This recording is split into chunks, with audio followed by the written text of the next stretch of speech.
So John and I are going to start eating during the shows and not just talking about food.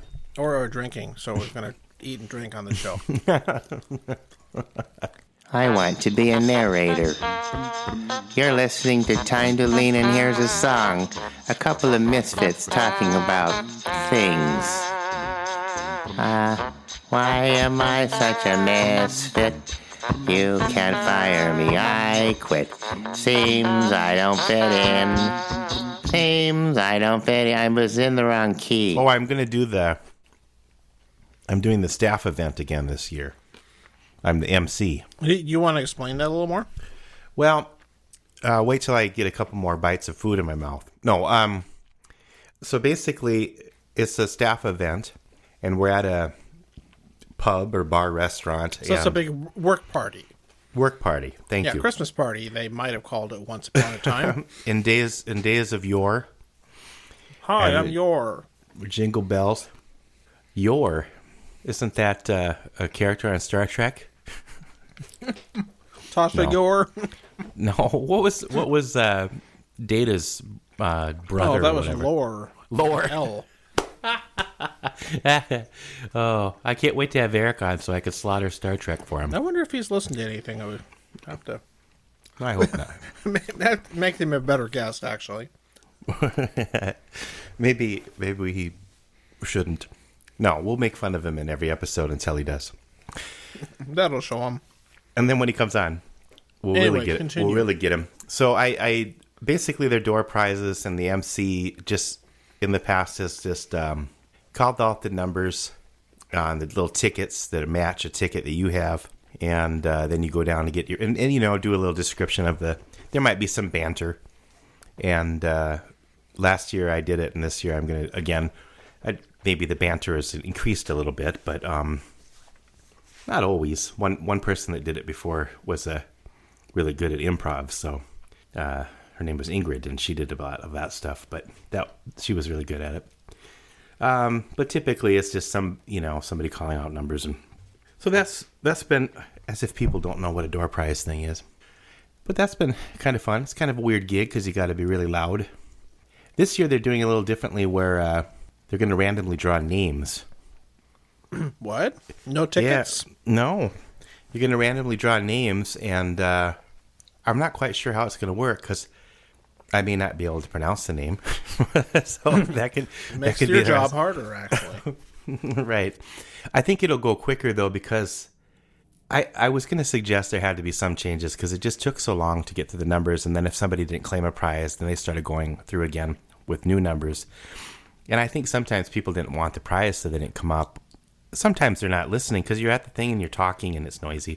Fighting over all the meatballs and those one dessert things they make. And is that a different place now? I think. Okay. See, it's been too long since I worked there.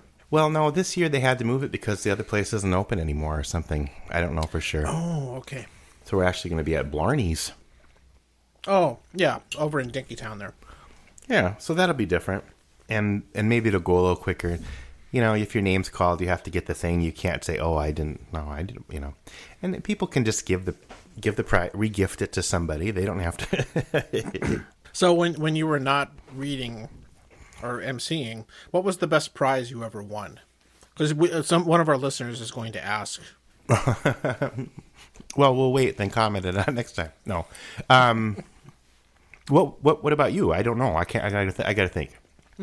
As I ate a chip. Probably the hot dog maker. No, that was funny. Well, just describe what that was. Well, it's basically a toaster, but instead of toast, you put hot dogs in it. And then a couple of bun warmers too. A couple of bun warmers, and yeah, the whole thing is kind of flawed. We did try it once at work. Yeah, it makes a mess, and it's kind of messy and smelly, and yeah, I don't think it's been used since, but it's still there. You left it. I'm glad I donated it to the cause. You should totally have that in your house right now. I'll have to bring it next time. You need more kitchen utensil things. Yeah, not appliances. too many. Not enough counter space. We don't eat it. We hardly have any counter space, and it's usually taken up with dirty dishes. So, well, just oh well. Hire a dishwasher. There you go. I can't remember. I think I got a whole bunch of chocolate. I got a bunch of hot sauce, different hot sauces. That was kind of good. I still have some of them. I got that last year. Now it's basically vinegar. But to be honest, they gave it to me because I couldn't win a prize, so they just let me pick from the ones that nobody claimed. But maybe I can get a prize this year. My name might be drawn. Mm-hmm. Yeah, and I think the most coveted ones, just like anything, were the gift cards to Target or whatever. Oh yeah, and some of them, $50 or something. Yeah, $50, or maybe more than that sometimes. Yeah, and then I always, since I'm a nerd who doesn't like sports, I would always be dreading getting a set of Gopher football or hockey tickets or something like that. Fortunately, I never did. I'd have to give them away. Well, the hockey's kind of fun to watch. I would give them away, but I even got asked in my current job by one of the vendors we work with, was invited to go sit in their fancy the box suite or whatever that they had at a U of M basketball game last year. Oh, okay. Yeah, I actually thought about going, and then I had a gig that night, but yeah, kind of wasted on me because I didn't care about the game. But I would have gone for their free food and stuff. Well, yeah. But if it was hockey's pretty cool to watch. It's fun. I would consider that. Yeah. It's not the same if you're not playing basketball. the Actually, band. is not bad. Football is the thing I don't really care for. Baseball. I've gone to a few baseball games. They're just too long. Well, that's why they have so much food and other stuff going on at those ballparks. Because if you sit there, you've got to be a really diehard baseball fan to pay attention the whole time. And or to be interested in grown men spitting and adjusting their jock straps, or spitting their chaw. Maybe they don't do that as much now. Some of them have a big wad of gum or something. You got to be more kid friendly. Yeah. The Saints, they get that. I mean, the Saints game is almost it's like half other stuff, Yeah, but they have all that nice. They have that nice new stadium down there. Yeah, I have not gone to it yet, unfortunately, but I meant to last year. But that whole area in Lower Town's really changed a lot. Tell me about it. Yeah, you do gigs down there. Not at the stadium, but no, but it's like a block away or something. And then I bitch about parking. I have to drive so much, and then there's no parking. or driving right from your area to it's one thing St. Paul. Or like tomorrow night, I have to play at the Caves, which means that if there's a Minnesota Wild hockey game going on, I get screwed on the traffic. Sure, because you have to kind of get around downtown to get there. As opposed to getting screwed while in traffic, that's different. Yeah, I'd much rather do that. My gear shifter. So, anyway. So there you go. Whoop. I'm done with my snack. So, if we start at this point, you could line it up to where we both said, "There you go." I've done those kind of things. Hermie! What is it, grumpy old man? Why aren't you at elf practice? I want to be a narrator. A narrator? Merry Christmas. Well, okay. What are you drinking? We got to. Yeah, let's get the format that out of the way. We got our formats. Floor mats. And a door prize. That reminds me, I need to change mine. You change your floor mat with, I have a set each of season? These WeatherTech, plastic ones that I put in one of our cars. Oh, in the car. Not welcome mat. I thought no. I didn't think you were the type that for each season would put like a Valentine's welcome mat or. Fortunately, no. That does remind me. I'll tangent for a second here. Go ahead. About maybe, I can't say anything. It reminds me of a time And Smucker's raspberry jam. No, Smockers. getting old. So. Well, Smockers, isn't that what the president just said about smocking or something? I don't know. No. Anyway, sorry. Go ahead. With a name like Trump. It's no. I'm not gonna go there. So, a number of years ago, I took a cruise with my parents. You know, always do that if you have the chance. It's great. Where'd you go again? Norway. I was gonna, Norway. This years ago, yeah. Yeah, that one. My brother Rob and I actually both went on this one, but yeah, that was fun pictures. One of the things that reminded me of is that we spent 14 days on this ship, so it was a long time. And one of the things they do, and maybe this is common on all cruise ships now, I don't do enough of them to know, but lots of elevators you use on this thing, and every day they would change the floor mats in the elevators, and they would have the name of the day printed on them. Oh my God! So you'd walk in the elevator, and it was like it'd say Monday. and there's more than one elevator? Oh, they're all over the ship. They're huge. They're like hotels, you know. So they have somewhere. There's a storage room filled with days of the week mats. Yeah, there are multiple elevators, and they change them every day. That does not seem like an efficient use of space on a boat. Well, I mean, they probably have to change them and clean them anyway. But yeah, it must be. Oh, I know. For it's these, a service some thing. people practically live on these boats, so maybe that's just a orientation thing. Oh yeah, maybe. So I'm serious. They know there are what these day stories. it is. These people, like, they retire and they sell their home and everything, and they just move in and just stay on the boat year round. Oh my God. Mm-hmm. You could get dysentery or something, or whatever.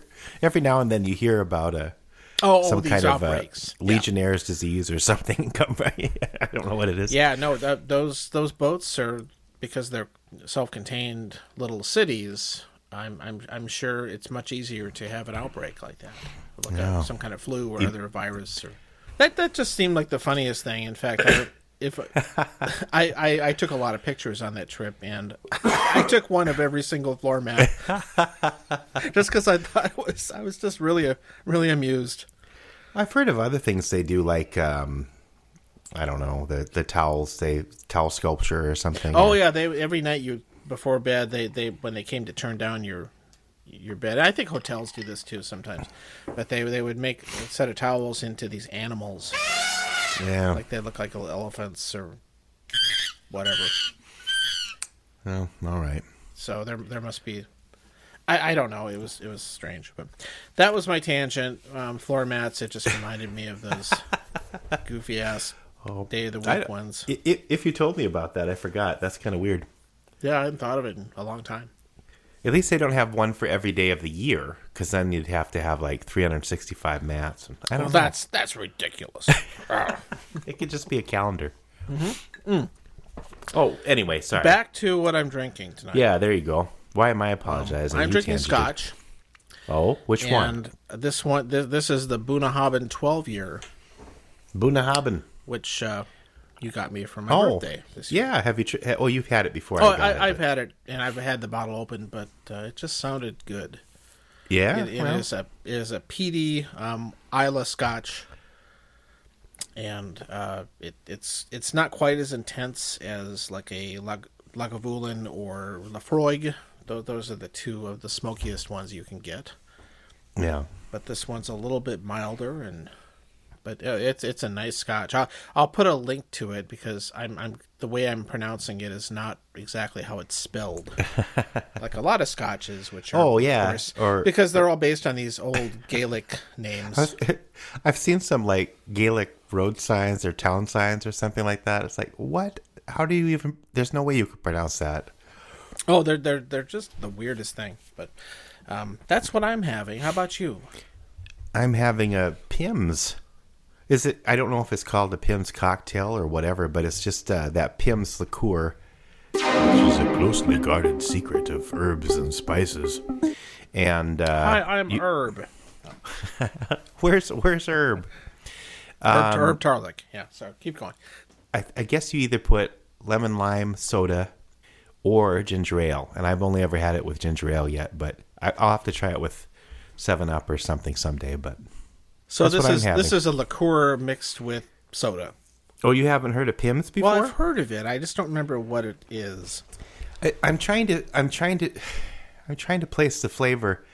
When you mix it with ginger ale, it kind of has a soda flavor, like if you maybe put a tiny bit of Dr. Pepper in sarsaparilla or something.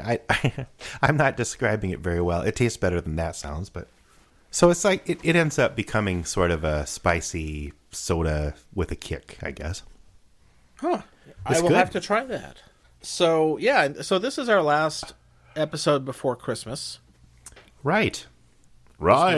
Yeah, because by this time, or almost this time next week, I'll be heading out to South Dakota, which we reference all the time.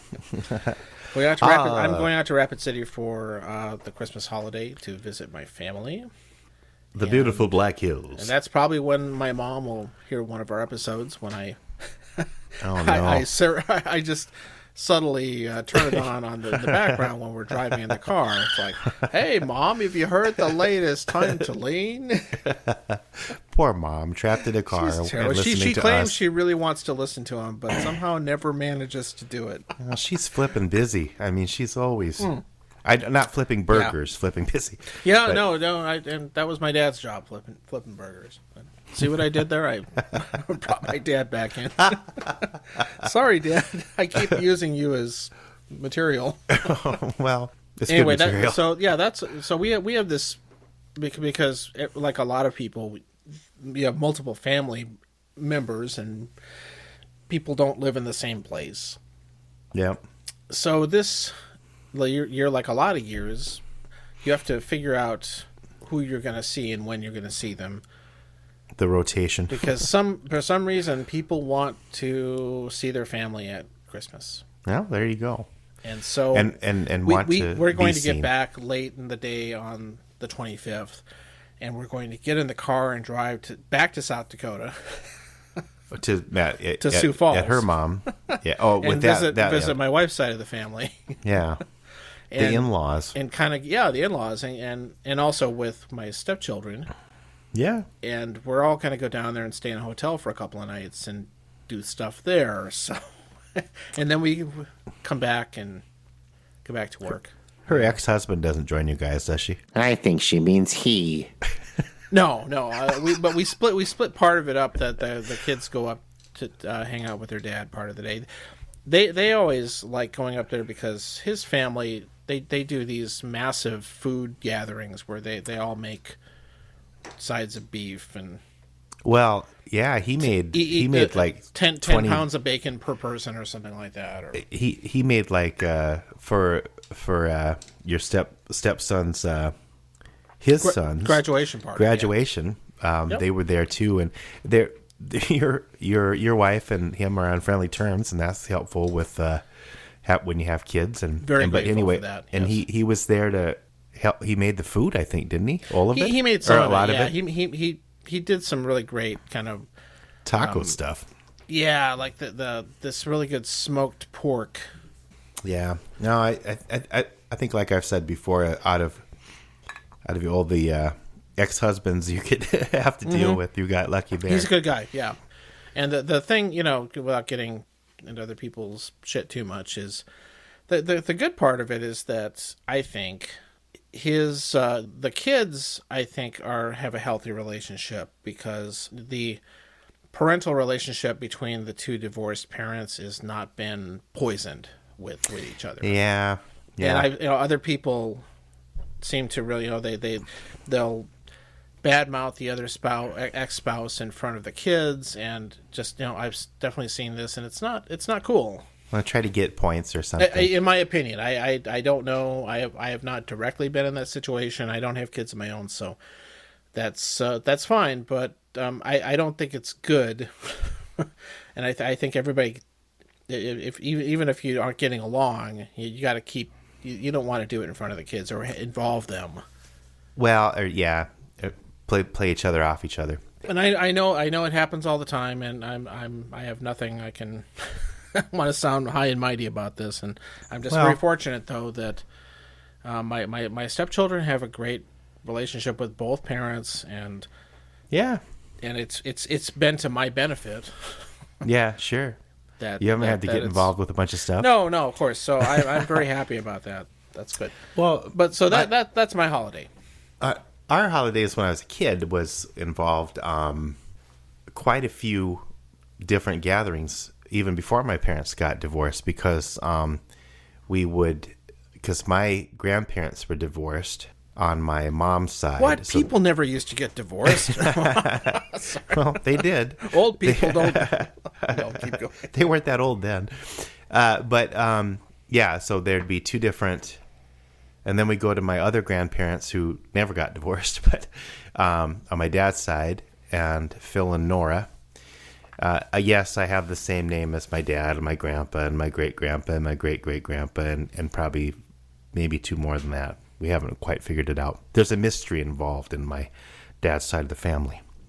But and then when my parents got divorced, I guess it probably didn't add numbers to that because we still would go to different grandparents' house. And sometimes actually, now that I think about it, I don't think we ever went to my mom's house. They were usually traveling around various, I think I mentioned this on a different podcast, but my step-grandpa in law or whatever, ex-step-grandpa, he was an accountant for various Indian reservations, so he'd move from place to place. I don't know if I mentioned that before in here or not, but so they weren't around usually.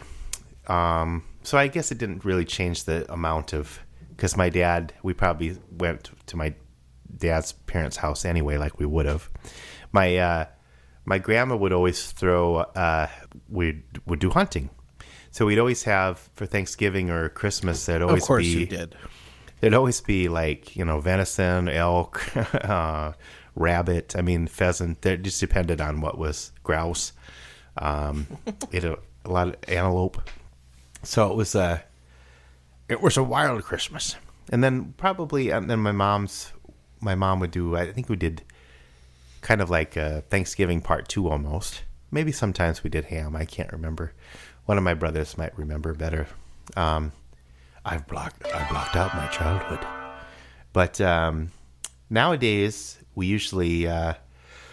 my brother Blake doesn't come out for Christmas. He spends Christmas with his wife's family out in Wisconsin. My youngest brother, Brett, and my family get together for a gift exchange of sorts. And we exchange names. Not everybody gives everybody gifts, is what I'm trying to say. Because especially when you're an adult, it kind of gets to be a gift card exchange. It's like, I got you a gift card for that place you like, and I got you a gift card for that place. Why don't you? Whatever. So let me stop you right there. Yeah. And I have a few thoughts about what you just said. Okay. Let's work backwards. I covered a lot of ground. You did cover a lot of ground. For one thing, maybe this will be our topic: is holidays. It's really interesting. Yeah, we might have a topic that just came up. I'm really kind of a grump about a grouse, if you will. Curmudgeon. About gift exchange with adults. So within the family, you're no and all pheasant. I'm an old pheasant. I don't have a ring neck though. Although my wife would like to wring my neck. I don't know. John's on fiber tonight. Fire. Fiber. Yeah. I find it to be a huge just currency exchange, where it gets to the point where you just what do you want? Okay, I like this. Okay, and they just buy each other the things that they've told them to get. Or they ask one of the other siblings, what do you think so-and-so would like? Or you have to ask their wife. He really wants such and such. And you ask their wife or something. And it's just, it's ridiculous. And I think everybody spends more money than they really want to in the end. And you end up with stuff that, maybe you did want, or maybe you would have bought yourself. But for the most part, I think the whole thing is ridiculous. And we just course, stopped. My family, with the way it works, there are way too many of us to do it. And plus, there are way too many aunts, uncles, nieces, nephews, grandkids, everything else, that you either need to go all in and just you're just going to buy ridiculous amounts of stuff, or you have to just cut it off and say nope. Immediate family, if you have kids, you're going to do that, but yeah, you just agree not to do it. And we've been trying. My siblings and I have been trying to get our mom, hi mom, to try and get off the bandwagon or symphony wagon, and just kind of not do it. Yeah, it's a lot harder than it sounds. It's hard for moms. they don't want to give it up, and my mom likes to give presents, but really we don't want her spending her money on that stuff. And then of course we get her stuff, and we're happy to do it, but I think everybody would be better off if it was cut way back. And what of course we all talk about doing is saying we would rather all just travel somewhere for Christmas. Yeah. And doing it, to use the douchebaggy kind of term, have an experience instead of an object or blah blah blah. Which that's there's the a point thing. to it. Yeah, I know. And the thing is, people say, oh yeah, that sounds good. We'll go to Disney World, or we'll take a cruise, or go stay in a remote mountain cabin with no food, or something like that. And basically, people, but we'd still have to buy presents, and such and such can't come, so we can't all do it. And it really, at least in my family, never works out. Even though I think in the end people would be happier. Well, and at least I would, and that's what it's about. You guys could all go to Deer Mountain or Terry Peak or something. Deer Mountain, Terry Peak, the great ski resorts of the Black Hills. I just like to ride on the tram or whatever. But the lift. Okay, that's one point. The other point, you mentioned that you have a lot of Philip Hunters in your family. Yeah. Well, of course, I also have the same name as my dad. Yeah, just like you kind of went by a different. Even though he went was by called Jack. Yeah, right? Jack. He's a Jack, but his name. We had the same exact legal name. Yeah. And in fact, there are so many of us that I have a hardback book that says John Knowles on the front of it. That's got the John Knowles family back to the 17 or 1600s. Very cool. Yeah, that whole genealogy stuff is very cool. But wait, so you go back that far with John Knowles also?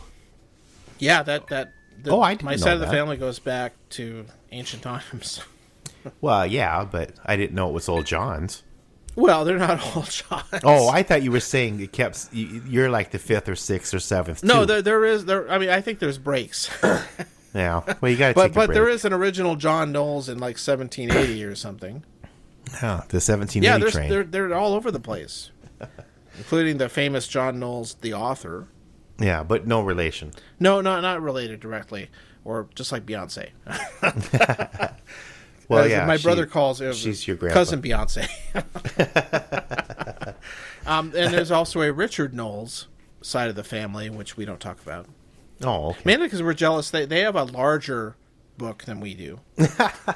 So seriously, I'm in my childhood. This woman, I don't remember where I think she is no longer with us, but I think her name was Virginia Knowles Harbofer or something like that, or I don't remember. My. The book's upstairs. I don't have it in front of me, but she must have been a serious genealogist because she researched the whole Knowles family. Wow. Back to ancient times, and I wish somebody'd do that with my dad's side. And published these at least two long volumes, and I think it was published in the late 70s or something like that. Wow. And so, but there was the John Knowles book, which was had a red cover. Oh, those were commies, but and then there was the Richard Knowles book, which was blue. Oh, the Richard Knowles book was bigger. That's the one thing I remember. I couldn't tell you much of any difference between them besides the name, then the color and the size. Maybe they just needed larger print. I think we had that inferiority thing where, we're just not as cool. We've got the small book. So who was the difference? I mean, who was Richard Knowles? How was he related to your dad, or was he? It gets confusing because my dad had a brother named Richard. Yeah. But no, let's put that aside. No, I think there was originally a Richard Knowles. Yeah. Back maybe off the Mayflower or some other boat. And there was a John, and maybe they went their separate ways, and the families kind of went from different branches. Yeah. Or they just had the same fucking name because they were from England or Ireland or something like that. Oh, so maybe they weren't actually related. I think they weren't. Maybe if you go back far enough, they were, but there were enough Knowleses that they didn't have. They had to have different, but distinct branches of the family. And my cousin Ellen probably knows all of this stuff, and if she knew what a podcast was, she might be able to tell me. she'd be yelling at us right now. Oh yeah. I could hear her. No, she could be the narrator of this episode. But I wanted to be the narrator. Yeah. So wrong. Is wrong. What else was interesting about? So, and that's mostly it about what you said. It's like anything else. Growing up, we mostly were home, although sometimes we had to travel to Iowa to visit my mom's side of the family. Yeah, and we had lots of awful road trips to Iowa in blizzards in the winter. Yeah, it was horrible snowstorms, and of course, this piece of shit 72 Ford van that didn't stay on the road very well when it was snowing, and I think at some point my mom and dad decided, we're staying home at Thanksgiving from now on. Yeah, and we rarely traveled at Christmas. We basically had enough family in town to do it there. And, of course, the Barneses were there, too. And yeah. Sometimes my other family would come out and visit. But mostly it was us. And we had enough of us that we... And of course, the Rapid City Knowles Collective is huge now. So that they have their own center of gravity as far as family gatherings go. The little blue island in Rapid City. They're most of it, I think.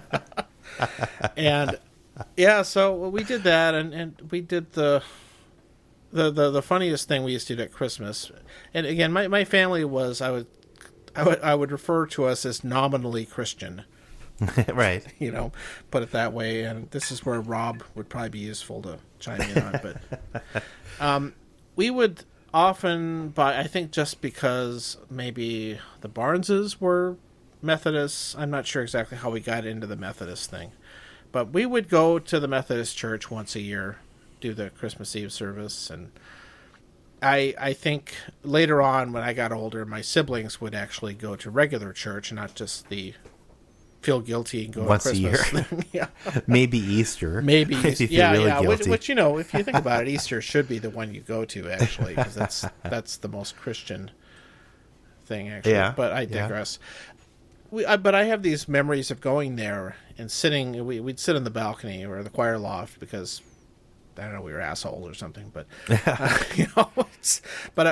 Rob and I remember one year we were sitting there, and this was a Christmas Eve candlelight. Oh, service. You're playing with the wax. Yeah, of course you play with. They gave you the little white little candles. With with the paper. I don't know, burn guards or. It's all LED lights now. Well, no.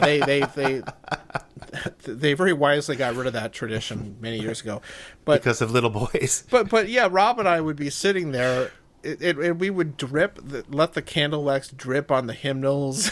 Jeez, we were just little jerks. Sacrilegious. Yeah, it was terrible. But one year, and Bruce was with us, I think, and we were up there, and we have the hymnals sitting out and open to some page, and the pastor is giving his sermon and blah blah blah and everything. He was probably talking about gambling. That's if I'm going to make a dig about the Methodists. God love them, but yes, gambling is one of their things. At least that's what I remember.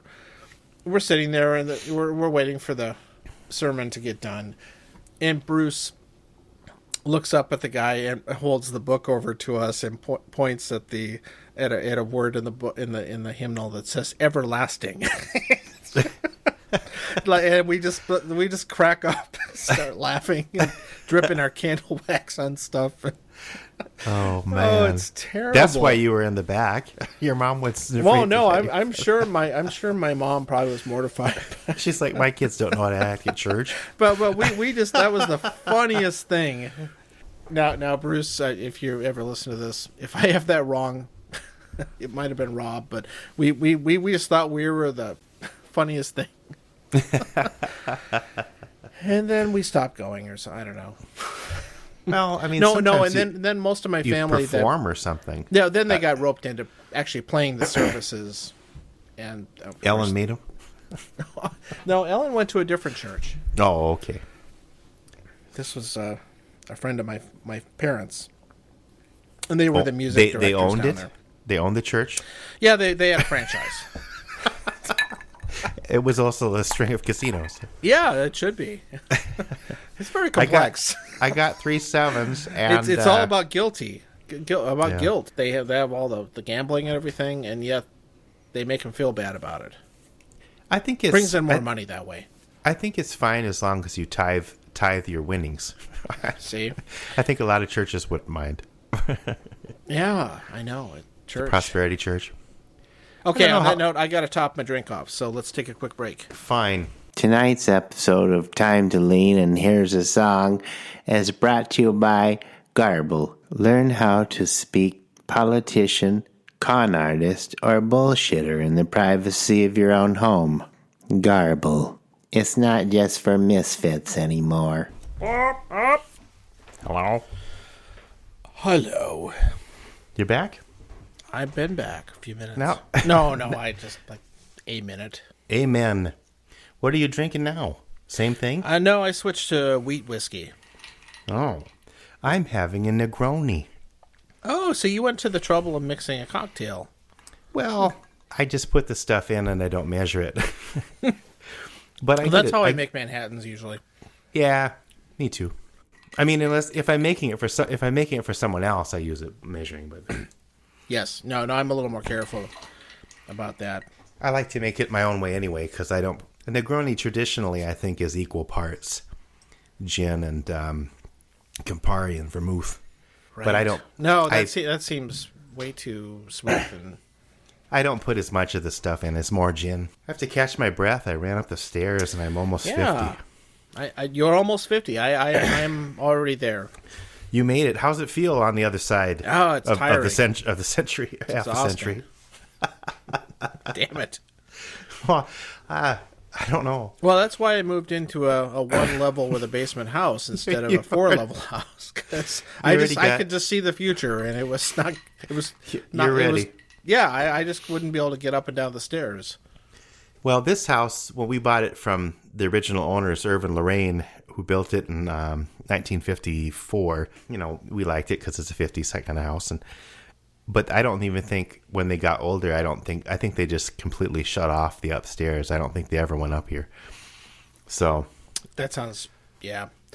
They just lived on the lower level. Right? Yeah, they got bedroom, all the essentials there, and that's kind of how the only flaw in that with our current house is that the nice TV watching room is in the lower level. Right. So we have one set of stairs to do, and the laundry is down there and all that. So it's kind of a good middle-age house. Well, you can always get laundry chutes. You can get one of those little we have a laundry chute. Okay, that's right, because I saw it. Yeah, we just have to install a dumbwaiter. You could also get one of those chair glider things that go down the stairs. Those are pretty cool. Oh, I could see that in our future. Yeah, just for fun. Yeah, you'd have to get some kind of thing that used an app. Oh yeah, it'll just be installed in your brain by that time, hopefully. Oh, that's true. You won't have to use your phone. You're on your phone. The great thing is that eventually self-driving cars, and I'm just going to go on the record saying I'm very skeptical about self-driving cars. I don't want to sound like an old fuddy-duddy, but I don't get it. I think the tech is not going to be ready as soon as a lot of people think it is. And I don't want... I like driving. Oh, a lot of people do, and I think that's going to keep it in there, but I think it's like are we going to have an option? They're getting to the point where they're like 90% of the way there where it works well, but getting that last 10% is going to take a lot longer than people think. That's my opinion. There are so many variables that the car would have to look out for. I mean, yeah, it's funny. They said one of the things that is going to change on, like, self-driving cars actually don't need things like headlights. Because they don't have to. They use other sensors to see things, and they don't really need lights like human eyes do. But of course, the problem is part of the reason. What happens if it stops? I mean, what happens if it breaks down or something? The whole grid goes down, or what? Yeah, that's. I mean, real self-driving cars don't have any way of any manual control. They don't go. Oh, yeah, I'm sure it's going to happen eventually. But I'm going to want to be able to drive. Yeah, I think human nature being as it is, they're still going to have a lot of cars where people can drive. But as far as, I think there are going to be autonomous vehicles that people who don't want to drive will just take around. And the thing that what are they calling them? Like, zombie cars or something like that, or ghost cars, where there's just these vehicles cruising around by themselves doing things for people. Oh yeah, like you toss something in the back seat. It's like, okay, take this over to Phil's house, and it just drives over there, or does it? It's just this really. Well, yeah. It's going to change things. It's going to be really weird. They're already, and you don't need parking. Like all this downtown parking that's so expensive and everything. Well, if you don't, if your car can just go somewhere else, go hang around somewhere for a while and come back at the end of the show you're at, run some errands. Yeah, run some errands, or it can just go to some place that's not $20 for 3 hours of parking. I mean, that's going to really change the whole equation, I think. No, everything will fall. The whole economy will fall apart if we do this. Yeah, I don't think they've thought it out. There's a lot of that, but on the other hand, there's these weird unanticipated things, like the fact that so many people have everything delivered, and which is great, but then there's a lot more trucks on the road cruising around and polluting the air, using more fuel and more damage to the streets, all that stuff. But that's to be hovercrafts. Great, or they're gonna have drones. That's why Amazon's looking at delivering stuff via drone. Yeah, send in the drones. They're coming. They're coming for you, Phil. I tell you. Now you can like pull your car up and they'll bring your order out to you or something at like Walmart or Target or something. Oh, that's gotten a lot of places. And so, but if you have an autonomous car, I guess you could just send it to get the stuff.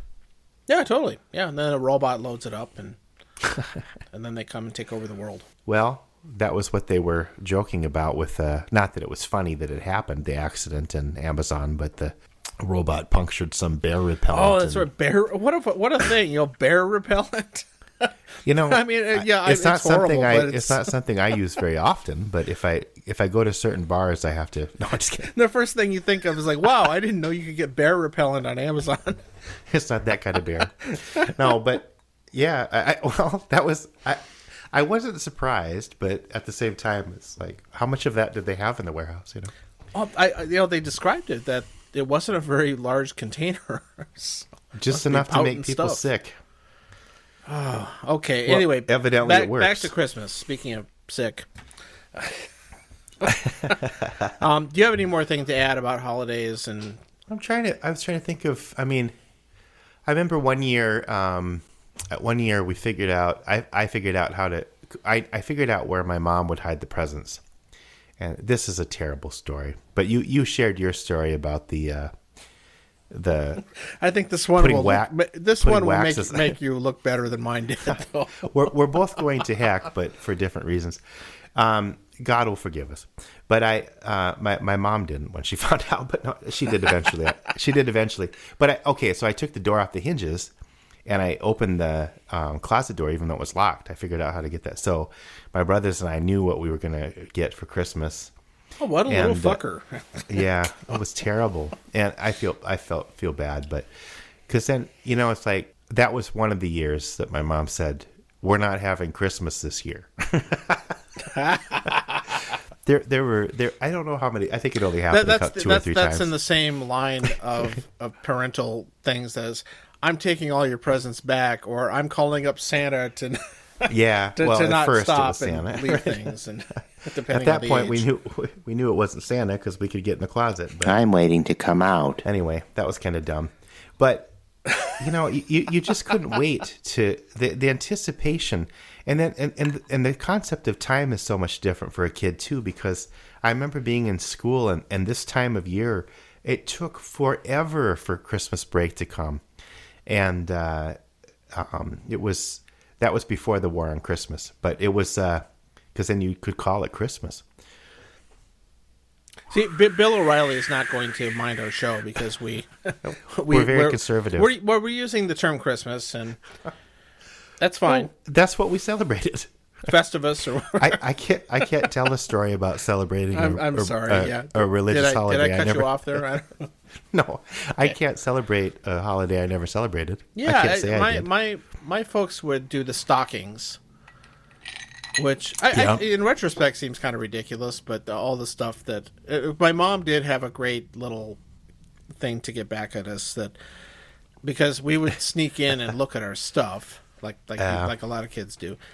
One year, instead of the stuff she was going to put in, probably was mine, maybe it was my brother's, but because I was being so clever, and so one year, instead of putting the toys and sweet storybooks or whatever other shit she'd put in there. Oh, yeah, the Lifesaver books. Yeah, I had those there.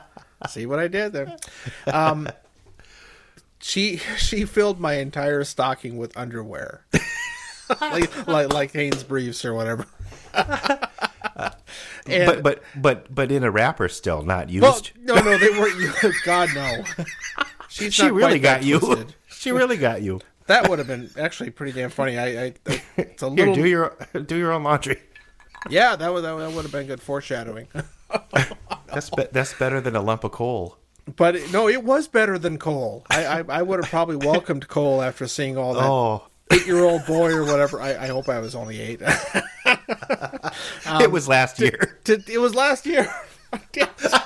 I was 49. God, she's terrible. Mom, Mom, I don't want underwear in my closet. I don't want my mom buying me underwear. No, let's not talk like Sean.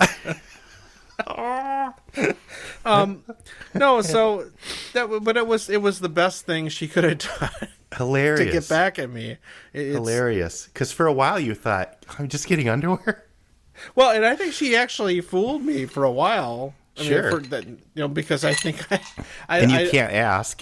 No. Well, I couldn't complain about it, at least not until. And then she switched it at the last minute, and it was That's a good one. But that was a great, parent getting back at the kid for them being little assholes thing. I like the stockings because that gave us something to do while we waited for my parents to wake up. Because that's the best use for that. Yeah, definitely. I woke up, way too early. I was always an early bird, but at Christmas, one year we got up so early, and then I'd wake up my brothers, and we'd sit out and get our stockings because we were allowed to do that. And it was like really early in the morning. It was like they were showing it was a Laurel and Hardy movie or something. It must have probably been on Channel 2, but we can talk about Channel 2 some other day. But Denver 2 or whatever they called it, that had the only stuff that was worth watching was from a different city. But one of the reasons I couldn't wait to leave Rapid City, I guess, was, hey, the TV's better somewhere else. But there's no KOTA or whatever. But we just laughed so hard. It was I think it was the holiday one or something, but I don't know what it's called. But in this Involved one, there's the French scene. Foreign Legion, right? Yeah. No, it wasn't that one.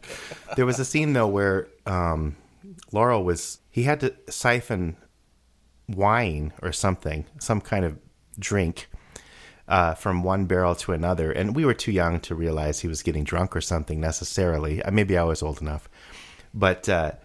He just got progressively sillier and sillier and laughing, and oh, it was so funny. But at some point you're like, okay, we got to wake up the parents or something. You start making a little bit more noise, or and they finally come out and then they make you wait until after breakfast. That was my family. It's like we do that, and then we have to make breakfast first, so you can't, and then we have to have this whole rigmarole where you all gather around and somebody passes out the presents. Now, who's playing Santa today? Who's playing? Yeah, I love that one. Who's playing Santa? Well, fuck Santa! I want my presents.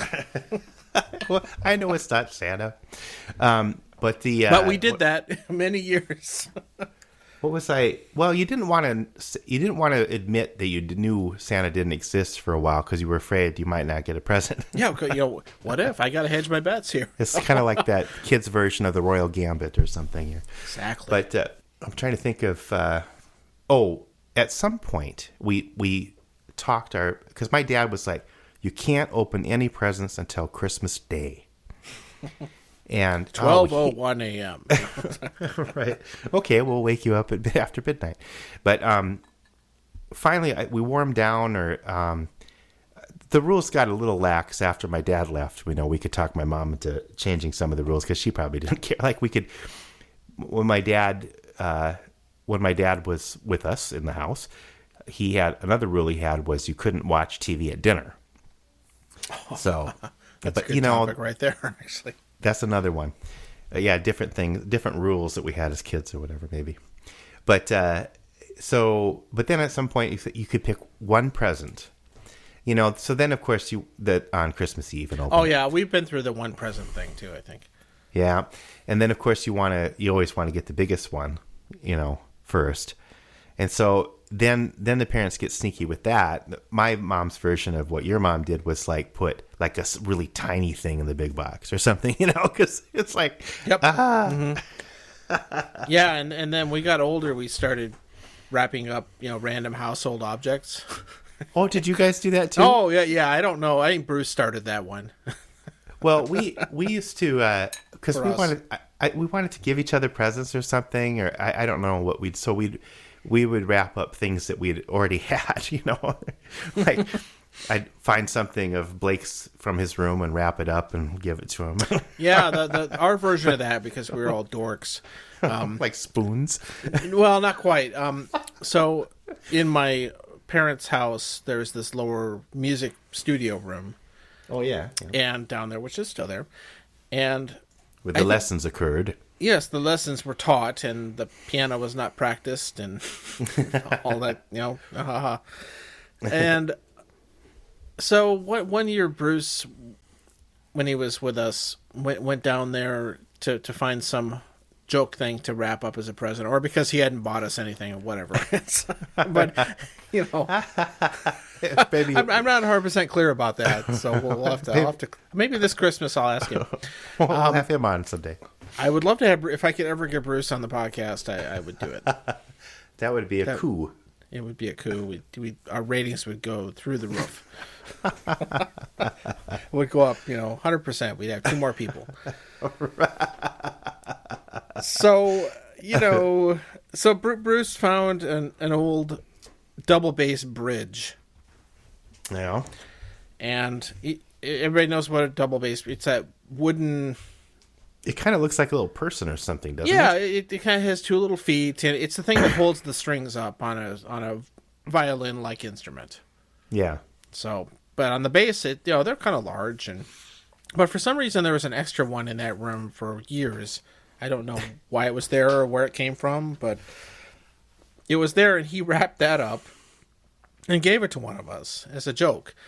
And I remember seeing that. For years and years, somebody else would find it in the house and wrap it up and give it to somebody. And it's like, who gets the bass bridge this year?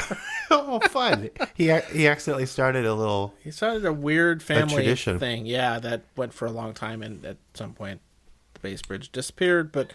No, I swear I've seen it recently. Do you don't have it? No, I don't have it. It might swear, still be in that house somewhere. I wonder. I swear I've seen it. Oh, anyway. Well, I never knew the story behind it, but I remember seeing that on a mantle or something. I just figured it would look like a little person, so it was kind of funny. We have a little. This is a tangent, but it's not holiday related. But we have a little tradition like that at the house. It's a little Fisher Price chicken, and I don't know how this started, but we hide it. We take turns hide, and whoever finds it gets to be the next one to hide it. And the kids are getting a little older, so they may not look for it or we all kind of or even we're getting older. I don't care, Dad. I'm not playing my iPad. Yeah. No, they get a kick out of it still. They're not that old, but we're at the age where we forget where we might be getting to the age where we forget where we put it. But I have it hidden in too good of a place. I might have to move it. It's been there a long time. We actually took it on the Florida trip with us too, and did that around the little condo place. And that's good. Well, the kids were kind of, I jokingly say I don't get out much, but we don't go on that kind of trips. We've never been on something like that before, other than just little weekend things. Future reference, we'll have to do family vacations as a topic. Yeah, right. There you go. We'll set that aside. We've talked about cars a little bit, but not I think we've alluded to family trips, but we haven't talked about actual trips. We did. Okay. We kind of far-reaching. Yeah. Holidays are. It sounds sappy, but the thing I enjoy most is just seeing people and having fun. Good excuse for people to get together and that kind of thing. Most of the rest of it, I think, is annoying as hell. But holidays, I mean, just on a kind of a serious note, they're. I mean, I don't get too personal on this thing, but holidays were kind of difficult sometimes because of different people's, depression or something like that in my family, and I'm not saying everyone, but like there'd be one aunt that would be really upset about something. So maybe I'll edit this out, but it was a mixed bag. So I have mixed feelings about holidays. I don't think that's so unusual, actually. I think no, it's like people get anxious, and there's a lot of anticipation and anxiety, and it's in some of it we bring on ourselves. I think because of the this false significance we put on the holiday. Yeah. And the same reason that I think New Year's resolutions are such a crock of shit, too. We can get into that next episode. Which will be our New Year's edition. Yeah. It's this, again, like celebrating the birth of Christ, it's this arbitrary date that we put on the calendar. But yeah, I mean, holidays, I think that it can be a difficult time for a lot of people. But I have a lot of good memories, so. Oh, I do, too. And my family had a great time, and my parents really went all out as far as what they could afford and beyond to get us great things. We often got what we asked for, and all those days sitting on the couch looking through the Sears and catalogs, and those catalogs and marking the things you wanted and just dreaming about the latest Star Wars toy or whatever. Right? Yeah, they were great. Again, now the equivalent of that, I guess, is you go to Amazon and put stuff in the cart or whatever.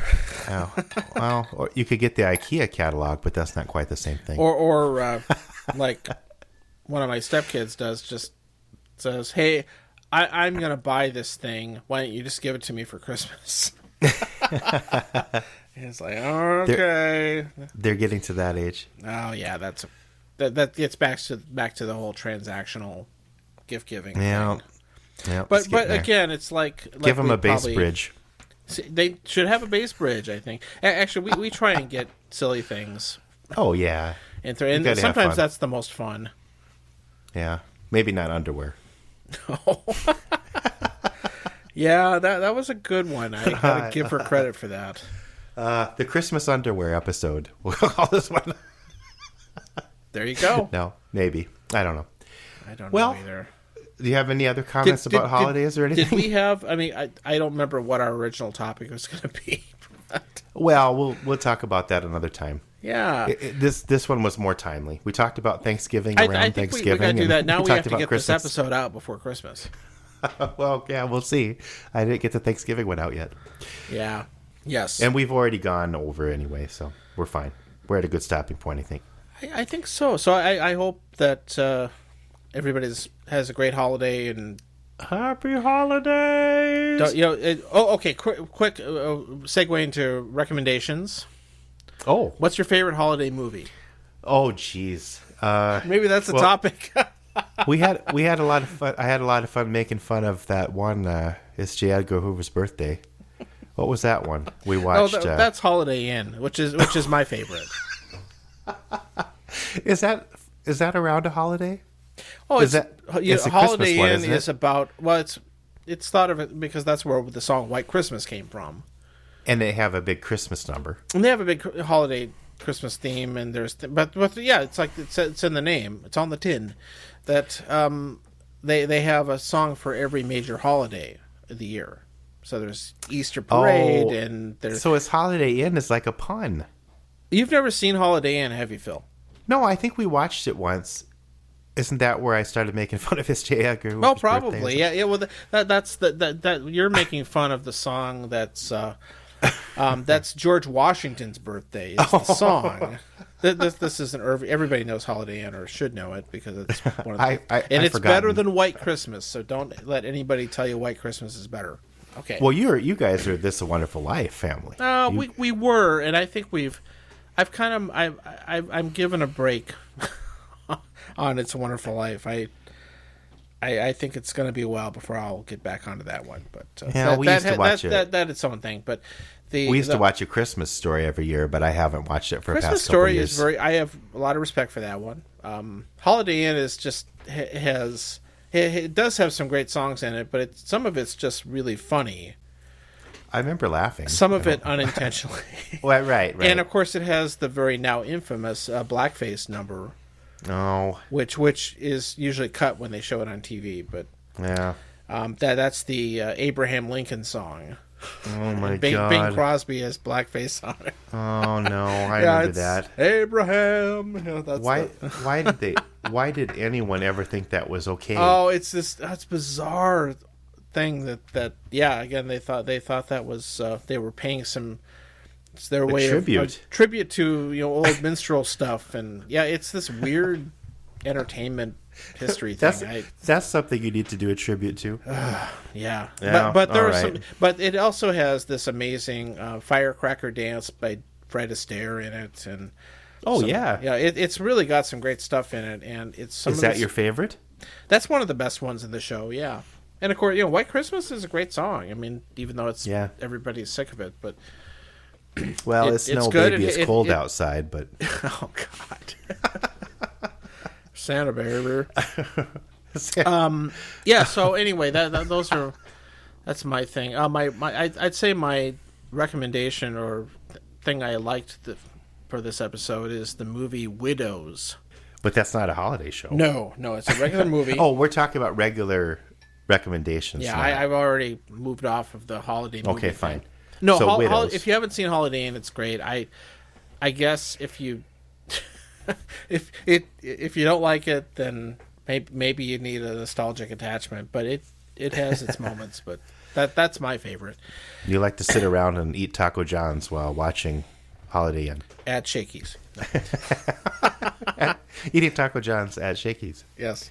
We never did that. We should have brought our own food. We would have got kicked out by that lady. That lady would have kicked us out. The movie Widows is very good though. All right, I liked it. I finally got around to watching or starting. I've only watched half of it, but Film Worker. Yeah, that was good. Any Stanley Kubrick one. Any Stanley Kubrick fans should watch that. Although this is somewhat tragic with this guy. Talk about dedicating your life to some. He really did, and now what? He's just kind of wore himself out. It seems like I didn't watch the whole thing yet, but I agree. There's no spoiler alerts here. No, it's a good documentary, and it's kind of a fascinating look at somebody who worked behind the scenes on all these movies. And there was another one, and now I can't remember the name, but it was about his driver, Stanley Kubrick's driver, and stuff like that. Which is another guy that devoted a lot. Stanley to his Kubrick's life. Pool Boy. Well, this guy did a lot of different things too, and they don't mention him in this one, which is weird. But because he has an exclusive, his own movie. Yeah. Well, I wonder if there wasn't an overlap between the two people. I wonder if I got to figure out what the connection is between Film Worker and this other guy. I hope hopefully the narrator will remember the name. But what are you, a yo-yo? It is S is for Stanley, a movie about Emilio D'Alessandro. Yeah, maybe I'll watch some more tonight. That's a good one. And and the other thing we're really enjoying these days, which is old news to most people, but is the Great British Baking Show. Yeah, my wife and my daughter have watched a lot of those. It's really good. The people Soggy on it Bottoms. Soggy Bottoms, yeah. A lot of Soggy Bottoms. Like and one of the judges is a guy named Paul Hollywood. That's his name. Oh, I don't know the names of it's hilarious. I don't know their names, but Mary Berry. I've watched a few different things of those. It's such a nice little show, and the people on it are all great, and they all very supportive, and we've had a great time watching it. Almost universally praised show, but we liked it. Another wide-ranging episode. This did not go in the direction I thought it was gonna, so that's all right. Good luck on your first edit. Oh my god, that first pass is a doozy. I need more drinks. It can be. All right, I'm gonna stop. Good night, Phil. Good night. Yeah, I didn't stop yet though. Wrong. A quick break. It's time for a quick break. How much more could you take? I'm starting to wonder now also if the song that I wrote for the previous one would be better on this one. I don't know. Because we're talking about Christmas.